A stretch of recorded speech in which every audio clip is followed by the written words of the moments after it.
Hello hi friends. ఎవరైతే నాలాగా కొత్తగా యూట్యూబ్ ఛానల్ అయితే స్టార్ట్ చేసింటారో వాళ్ళైతే చాలా వరకు షార్ట్స్ సబ్స్క్రైబర్లని ఎర్న్ చేయడానికి షార్ట్స్ అయితే చేస్తూ ఉంటారు కదా.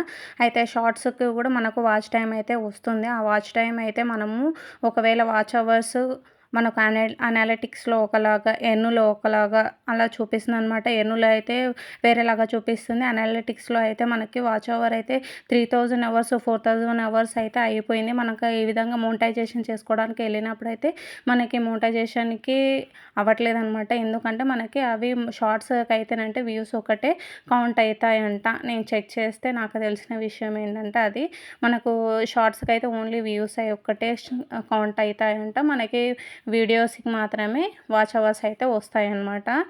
నేనైతే షార్ట్స్ రెగ్యులర్గా పెడుతూ ఉండేదాన్ని. ఆ షార్ట్స్కి మనకు మోనిటైజేషన్ అవుతుందేమో అని ఒక భ్రమలో ఉండిపోయి షార్ట్స్ ఎక్కువగా చేసేసాను.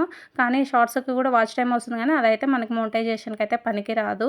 ఓన్లీ వ్యూస్ ఒకటే పనికొస్తాయి. మనకి ఓన్లీ వీడియోస్ యొక్క వాచ్ అవర్స్ మాత్రమే మనకి మోనిటైజేషన్కి అయితే పనికొస్తుంది.